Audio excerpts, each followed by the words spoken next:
اللہ تعالیٰ نے انسان کو بنایا ہے اور انسان بھولتا بار بار ہے اور خطائیں بھی بار بار کرتا ہے۔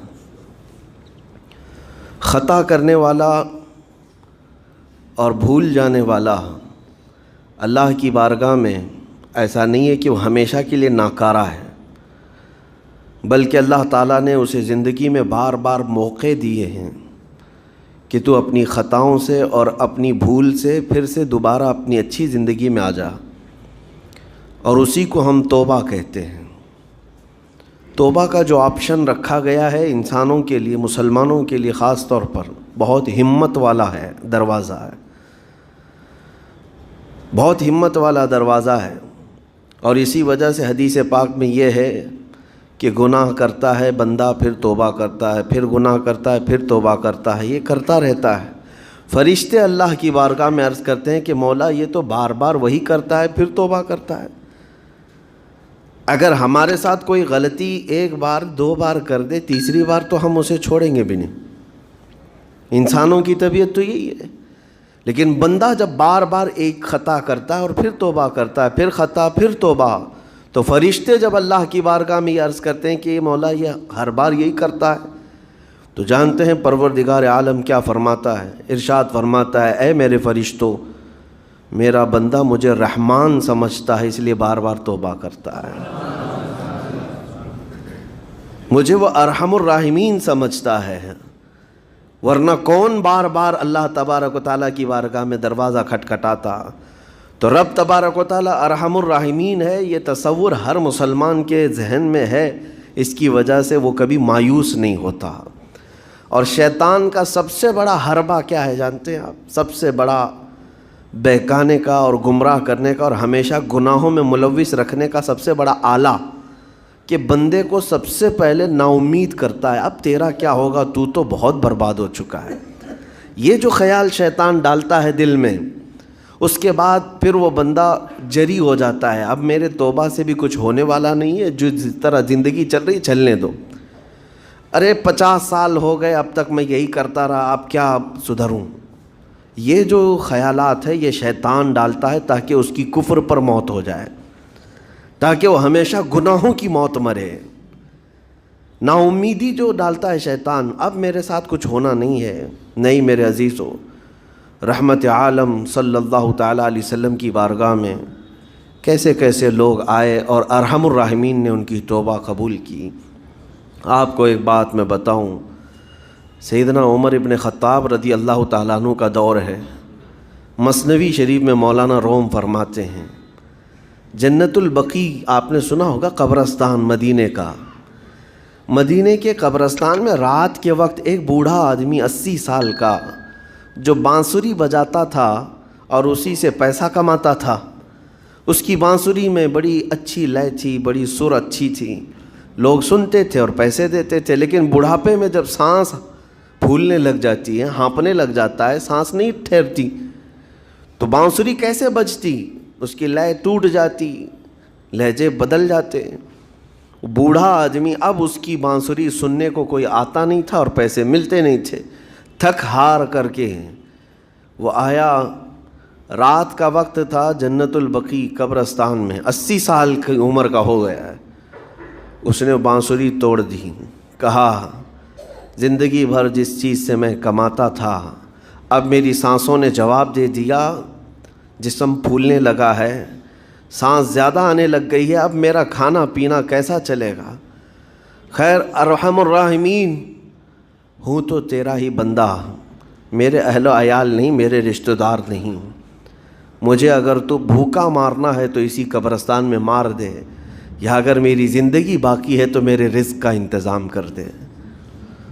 وہ رو رہا تھا 80 سال کی عمر میں۔ جب بندہ لاچار و مجبور ہوتا ہے تو پروردگار کو ہی یاد کرتا ہے۔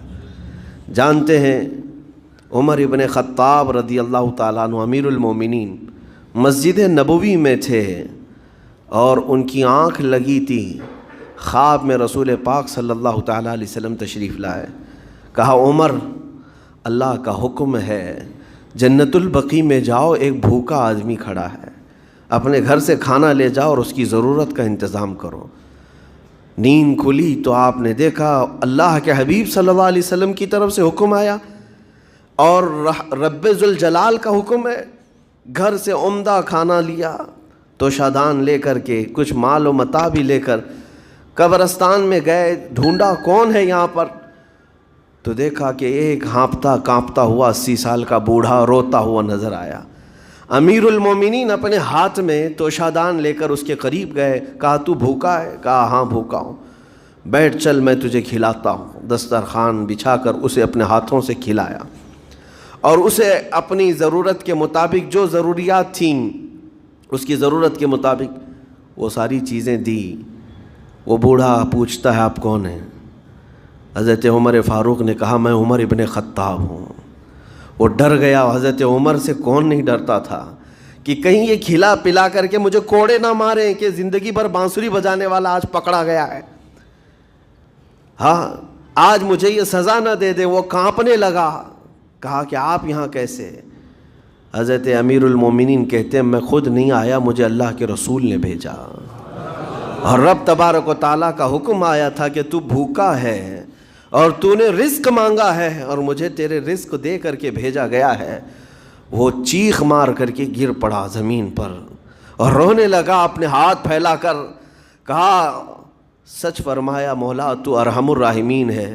80 سال تجھ سے دور بھاگتا رہا, ایک بار کیا تجھے میں نے پکارا, تو نے وقت کے امیر المومنین کو کھانا دے کر بھیج دیا. اللہ رب العزت کی بارگاہ میں نا امیدی اور مایوسی جو شیطان لاتا ہے اس سے بندے بھٹک جاتے ہیں, بہک جاتے ہیں, انہیں توبہ کی توفیق بھی نہیں ملتی. اسی لیے میرا مولا فرماتا انا عند ظنی عبدی بی. رب تعالیٰ فرماتا میرا بندہ میرے بارے میں جیسا گمان کرتا ہے میں اس کے ساتھ ویسا سلوک کرتا ہوں. تم کیا گمان کرتے ہو؟ وہ سخت پکڑ کرے گا, ابھی مار ڈالے گا. وہ غفار ہے, قہار ہے, جبار ہے, لیکن ساتھ میں وہ ستار بھی ہے, وہ رحمان بھی ہے, رحیم بھی ہے. اگر رب تبارک و تعالیٰ ہر چیز پر پکڑ کرتا تو ہمارا تو جینا ہی نہیں تھا. یہاں پر اتنے گناہ ہو چکے. اور وہ رب تعالیٰ فرماتا وسعت رحمتی کل شیء, میری رحمت نے ہر چیز کو گھیر رکھا ہے. اللہ رب العزت بندوں کو معاف کرنے کا اظہار زیادہ فرماتا ہے. اور جانتے ہیں آپ گناہ جب عام ہوتے ہیں, میں آپ کو اپنے گھر کی بات بتا دوں. میرے گھر میں آپ 4 دن کے مہمان بن کر کے آئے ہیں. کبھی میری کھڑکی توڑ رہے ہیں, کبھی دروازہ توڑ رہے ہیں, کبھی ہمارے گھر کے برتن پٹک رہے ہیں, کبھی فرشی اکھاڑ رہے ہیں. کب تک برداشت کروں گا؟ آپ کو نکال کر باہر کر دیں گے. مہمان نہیں, یہ بلا ہو گئی, یہ گھر سارا اجاڑ رہا ہے. ایک چیز پر چھوڑ دیا جائے, 2 چیز پر چھوڑ دیا جائے, یہ انسانوں کی فطرت ہے, انسانوں کی فطرت. لیکن رب کائنات اپنی کائنات میں ہم بندوں کو اتارا ہے, ہم نے کیا نہیں بگاڑا اس اپنے گناہوں سے اس کی زمین کو لال کر دیا. ہاں اس کی نافرمانی سے ہم نے اس کائنات کے رنگ کو بدل دیا. کھلے عام گناہ, ننگا پن, بے حیائی, عیاشی, سب کچھ ہوتا رہا. اس کی کائنات ہے, اس کی زمین ہے, اس کی سلطنت ہے. اور ان گناہوں کی وجہ سے جانتے ہیں آپ سمندر اللہ کی بارگاہ میں عرض کرتا ہے کہ مولا تو مجھے اجازت دے دے, میں ایسی طغیانی لاؤں گا کہ یہ سب ہلاک ہو جائیں گے. ہوائیں اللہ سے اجازت مانگتی ہیں تو مجھے شدت دے دے, میں اتنا تیز اڑاؤں گی کہ ان کے پرخچے اڑ جائیں. لیکن جانتے ہو اللہ کی طرف سے جواب کیا آتا ہے؟ سمندر کو بھی رب تعالیٰ فرماتا ہے, ہواؤں کو بھی کہتا ہے رب تعالیٰ رک جاؤ, میں میرے بندوں کے انتظار میں ہوں, میرے بندوں کی توبہ کے انتظار میں ہوں کہ میرے بندے میرے پاس لوٹ آئیں گے. اسی لیے اللہ کے حبیب صلی اللہ تعالیٰ علیہ وسلم ارشاد فرماتے ہیں اللہ تعالیٰ کو سب سے زیادہ خوشی کس بات کی ہوتی ہے جانتے ہیں؟ رب تعالیٰ اپنے بندوں سے کب خوش ہوتا ہے؟ مثال دے کر کے میرے آقا نے فرمایا, مثال دے کر سمجھایا. صحرا میں, ڈیزرٹ میں ریتیلے میدان ہوتے ہیں, اس کا سفر بڑا ڈینجر ہوتا ہے. آج بھی ڈیزرٹ ہیں بہت سارے, سہارا ڈیزرٹ کا نام سنا ہوگا آپ نے. ہم گئے ہیں 200-250 کلومیٹر تک آپ چلتے رہو گاڑی, نہ ایک درخت نظر آتا ہے, نہ پہاڑ نظر آتا ہے, نہ گھر نظر آتا ہے, کچھ بھی نہیں. اس طرف میدان ریت کا اور آسمان لگا ہوا دکھتا ہے, ادھر بھی آسمان. تنہا ہم اکیلے نظر آتے رہتے ہیں۔ صحرا کا جو سفر ہوتا ہے بہت کٹھن ہوتا ہے۔ نبی پاک صلی اللہ تعالیٰ علیہ وسلم مثال دیتے ہوئے ارشاد فرماتے، ایک بندہ اپنی اونٹنی لے کر، اس پہ ساز و سامان لے کر کھانے پینے کا صحرا کے سفر پر تھا، اور صحرا میں کھانا پانی بہت مقدار میں لی جاتی ہے کیونکہ کچھ ملتا نہیں، اور جلد سے جلد وہاں سے سفر گزار کر کے آنا۔ ایک بار اگر راستہ بھٹک گیا موت ہو جاتی ہے، وہاں پہ راستہ ملے گا نہیں، جس طرف بھی جاؤ تو لگے گا سیدھا ہی چل رہا ہوں، ڈائریکشن ہی نہیں پتہ ہوتے صحرا میں۔ حضور پاک صلی اللہ علیہ وسلم فرماتے ہیں ایک بندہ صحرا کے سفر میں اپنی اونٹنی کے ساتھ ساز و سامان لے کر سفر پر تھا، بیچ راستے میں اسے نیند آئی، سویا، سو کر کے اٹھا تو دیکھا اس کی اونٹنی ساز و سامان کے ساتھ غائب ہے، صحرا میں، بیچ صحرا میں۔ اب جو سواری تھی وہ غائب ہے، کھانا پانی تھا وہ غائب ہے، کچھ نہیں ہے ساتھ میں۔ گھبرا گیا، پریشان ہوا، اپنی اونٹنی کو ڈھونڈتا ڈھونڈتا تھک گیا، کبھی ادھر کبھی ادھر، کبھی ادھر کبھی ادھر، ہر جگہ کہیں کوئی نشان نظر نہ آئے۔ اور جب سواری نہیں ہے تو اب کئی 100 کلومیٹر کا بغیر کھانے پینے کے کیسے سفر کرتا؟ تھک ہار کر کے دوسرا دن ہو کہ تیسرا دن ہو، ایک جگہ وہ بندہ سو گیا، پھر سے سو گیا، اب راستہ بھی نہیں ملتا۔